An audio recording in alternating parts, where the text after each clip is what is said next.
For those who don't know, there's a History Channel show. It's been on many years called Ancient Aliens. They examine structures.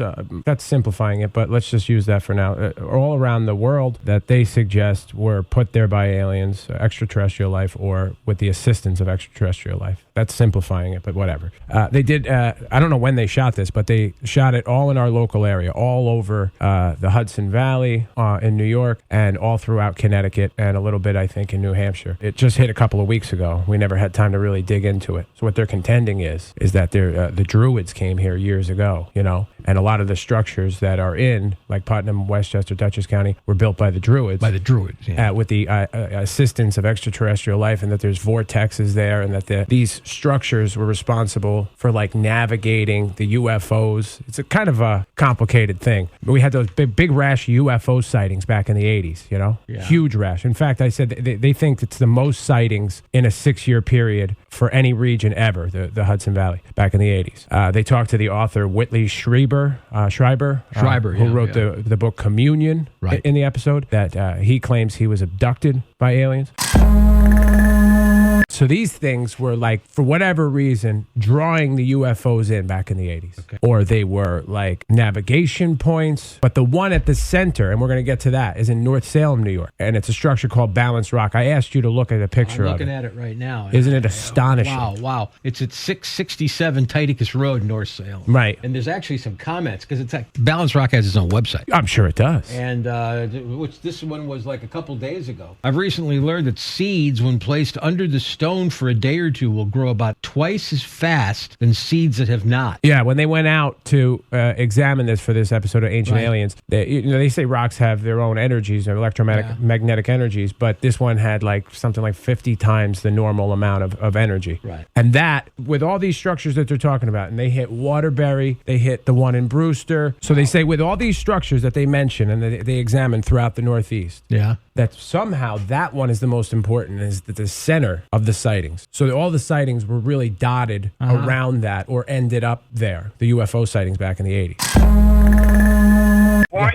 Point blank, Ethan. It's a proven fact that there's aliens. There's a proven fact there is aliens. Yes. Okay. All right, and I'm going to explain it fairly quickly if you can follow. I don't know if I can follow. Go ahead. All right. Where did humans come from? It's not an easy question. Let me finish this sentence for it. The theory is called panspermia, and that all of our biology came from space. All right. Came from space matter, and all of our molecules, cells, atoms, everything came here from rocks, from space, and then panspermia. Has that been proven? There's your proof. Very good, Lou. Thank you. Yeah, but has that been proven? Very good. Thank you, Frankie. We gotta go. Better way to say it. There is a better way to say it. I know that.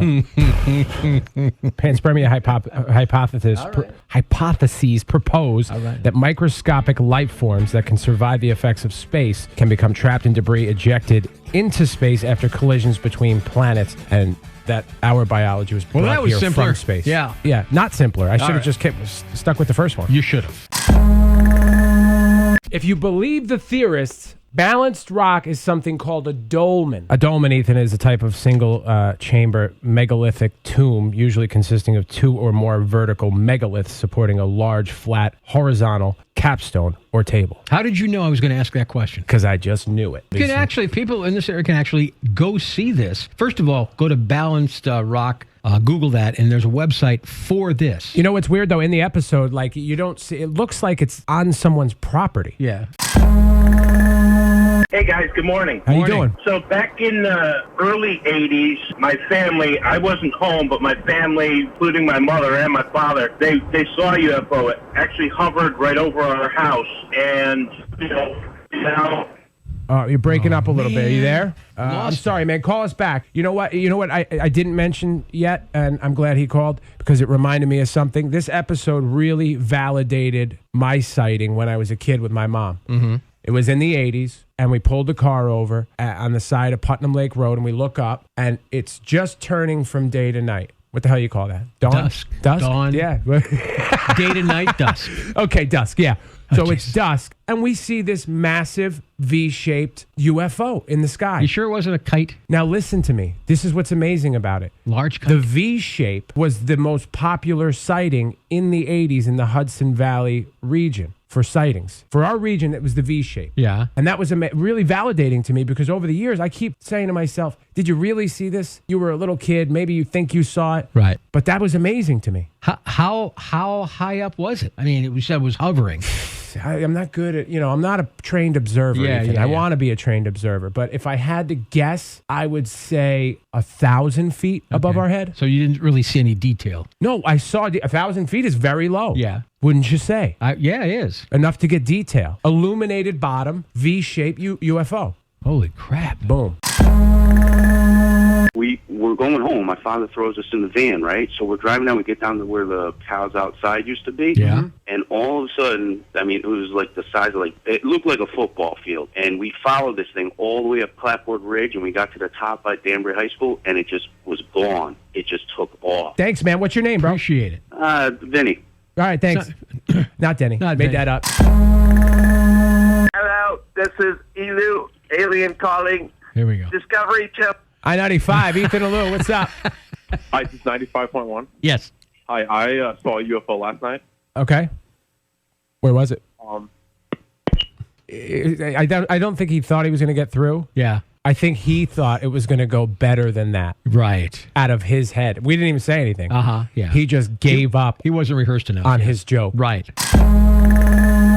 Hey, quick one about the balancing rock in North Salem there, just to give you a heads up. Sure. I was in North Salem's court at the beginning of this year paying a speeding ticket, and on the walls and pictures they show it. They show them putting it up with a crane, just to give you a heads up. You could put an 80-ton rock up with a crane? I don't know crane that can do that. It was some old mechanism that they used with all these old guys. I think it was done in the 20s and 30s or something. Oh, yeah, sure. In the 20s and 30s, North Salem, you put it up with a crane. I'll believe that, yeah. Seemed like a little paranoid before when we said that you had a hard time getting on the site, but these things are happening all around you. Your government doesn't want you to know. Like, for instance, Bob Lazar, he was the Area 51 whistleblower, Right. who claims that we were reverse engineering. He's a physicist, back in the 80s. He came out and said, we're at Area 51. We were reverse engineering alien craft. They have alien bodies on site. He was a fairly credible guy. Over the years, his credibility's held up, although they've tried to discredit him. And he just did a documentary recently, and he doesn't like doing them anymore because this subject ruined his life. And he was part of this documentary, and as they're filming the documentary, the FBI raids his house. Raids his house? In the middle of the documentary. And he says time does not heal all wounds. So the thread went on, and some guy checks in. His name is John. Local hoax. Several guys with ultralights flying in formation with some lights on. I've seen them. To which I responded, come on, John. A couple of local guys were responsible for creating something that spanned hundreds of miles over 6 years, reported by over 5,000 people. He doesn't know what the hell he's talking about. That's what they want you to believe. Yeah. Couple of guys, one hoax. They pulled that off. Right. Yeah, makes sense. Okay. Completely reasonable to assume that that's the case. That's awesome. Yeah. These guys they're everywhere. Mm-hmm. I'm expecting to see some extraterrestrials and alien hovercraft on my vacation. Right. Well, you keep cracking jokes. Let me tell you something. There's a community of people who are like me, and thankfully a lot of them are smarter than I am. And but what we all agree on is that the truth bubble is about to burst. We are closer to real answers than ever before. Everyone in the community. Well, here's the thing, though. You have experienced seeing an alien ship. But what's messed up about that is I started to convince myself that I didn't. And Sounds like you did to me. That's what people do. Yeah. Even witnesses will end up backing off of what they saw and convince themselves that they think they saw something. They probably didn't because of the explanations given by your government, your military, any meteorological outlet. Any kind of safe, tidy explanation helps people sleep at night. That's what people want.